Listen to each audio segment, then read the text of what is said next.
नमस्कार जी। मेरा ये वीडियो उन माताओं बहनों के लिए है जो स्वयं सहायता समूह चलाना चाहती हैं, लेकिन ज़्यादा जानकारी के अभाव में या आगे किसी और समस्या के कारण वो इस कार्य को कर नहीं पा रही हैं। तो ये बहुत ही सरल कार्य है और सरकार भी आगे इसमें बहुत अच्छी अ, वित्तीय और कौशल की शिक्षा के माध्यम से मदद दे रही है। तो मैं चाहूँगा ये जो स्वयं सहायता समूह हैं, हर गांव में, हर बस्ती में शुरू होने चाहिए और वहाँ की महिलाएं आपस में मिलजुल कर वहाँ पर कुछ उद्योग धंधे या अपने स्वरोजगार के केंद्र जरूर चलाएं। इसको बनाने के लिए सबसे पहले अपने जैसी ही मानसिकता की तकरीबन हमें 10 महिलाओं से और जुड़ना होता है और उस स्वयं सहायता का समूह का नाम रख लिया जाता है। आप आपस में बातचीत करके एक स्वयं सहायता समूह का नाम रखो पहले। उसके बाद एक कार्यवाही रजिस्टर आता है, मार्केट से मिल जाता है, किसी भी बुक शॉप से। और अभी तो मैं 3-4 जगह पर बैठक करके आया, तो मैंने अपनी तरफ से भी उनको पहले से ही कार्यवाही रजिस्टर दे दिए।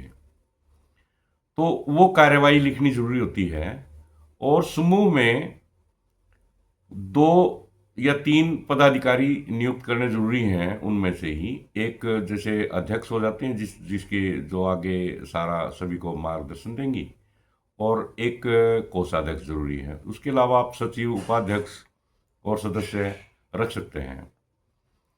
उसके बाद उसका स्वयं सहायता समूह का बैंक में खाता खुलवाया जाता है। बैंक में खाता बहुत इजीली खुल जाता है, लेकिन फिर भी कई बार क्या होता है कि किसी जानकारी के अभाव में हम नहीं खुलवा पाते, तो बैंक का खाता जरूरी होता है।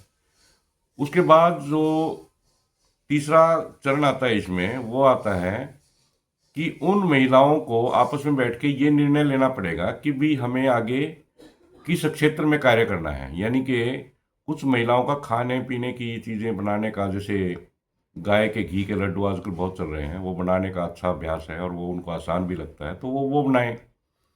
कुछ महिलाएं कसीदाकारी या घर में किसी और सजावट की कोई वस्तु कुछ बना सकते हैं। तो आज के समय में मार्केट में डिमांड सभी की है। वो अपना निश्चित करेंगे कि वो किस चीज़ को अच्छा बना सकते हैं। अगर जो उनको और ज़्यादा उसमें कुशलता चाहिए, तो कौशल के हमारे बहुत सारे केंद्र हैं। उसके अलावा हर एक जिला स्तर पर कृषि विज्ञान केंद्र है, जहाँ पर कुछ इसकी जो कौशल की ट्रेनिंग दी जाती है, या कुछ कौशल की ट्रेनिंग बहुत सारे, जैसे केनरा बैंक है और भी कई संस्थाएं हैं, उन द्वारा भी दी जाती है। यानी कि वो ट्रेनिंग का खर्चा वो ले लेते हैं और वो ट्रेनिंग दे दी जाती है वहाँ पर, उनके जहाँ पर महिलाएं होती हैं उसी गांव में ही जाके ट्रेनिंग तकरीबन होती है। उसके अलावा खादी ग्रामोद्योग बोर्ड से भी ट्रेनिंग होती है जिला स्तर पर। ये भारतवर्ष के प्रत्येक जिले में कोई ना कोई इस तरह की ट्रेनिंग का प्रावधान मिल जाएगा आपको। जब ट्रेनिंग ले ली जाती है, उसके बाद उस ट्रेनिंग के बाद आपने देखा कि भी मैं ये काम, हम ये लोग काम करेंगे, उसके लिए ये मशीनरी और ये सामान की जरूरत पड़ेगी। तो उसकी वित्तीय सहायता के लिए शुरुआत में करीब करीब 1.5 लाख के आसपास की वित्तीय सहायता सरकार दे रही है और वो बड़ी आसानी से मिल जाती है इन महिला समूहों को।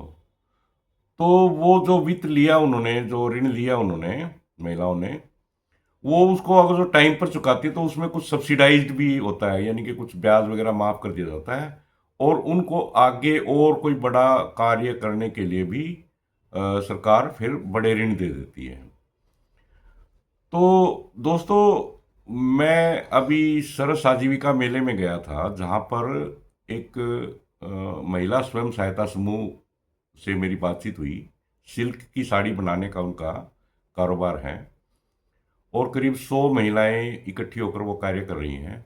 उनको सरकार ने 5 करोड़ की ग्रांट दी, जो कि बहुत बड़ी बात है। उन्होंने उनसे मशीनरी लेके आई और वो सिल्क की साड़ियाँ बनाती हैं। तो मेरा आज की वीडियो बनाने का उद्देश्य यही था कि मैं अपना मोबाइल नंबर इसके वीडियो के लिंक डिस्क्रिप्शन में डाल रहा हूँ। मेरी वीडियो अच्छी लगे तो इसको लाइक करना, और जो इसको सब्सक्राइब करें कि भी ताकि मैं आगे भी आने वाले समय में इस टाइप की वीडियोस मैं बनाता रहूँगा।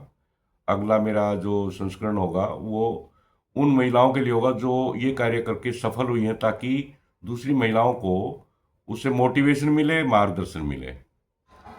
और इस वीडियो को ज़्यादा से ज़्यादातर जो है ना ग्रुपों में शेयर भी करें, ताकि कोई ज़रूरतमंद महिला है और उनको किसी सहायता की ज़रूरत है तो वो हमसे संपर्क कर सकें। मैं इसमें लिंक में अपना मोबाइल नंबर भी लिख रहा हूँ। तो इसके लिए कभी भी, क्योंकि इसमें एक प्रोजेक्ट रिपोर्ट भी बनती है, वो भी हम बना कर देंगे। कहीं बैंक अकाउंट में कोई प्रॉब्लम आ रही तो वो भी हम करवाएंगे। और कहीं पर वित्तीय सहायता के लिए कहीं पे कोई छोटा मोटा व्यवधान आता है तो उसके लिए भी हम आगे जिस विभाग से ज़रूरत है उससे विभाग से बात करेंगे। आज के लिए बस इतना ही। बहुत बहुत धन्यवाद।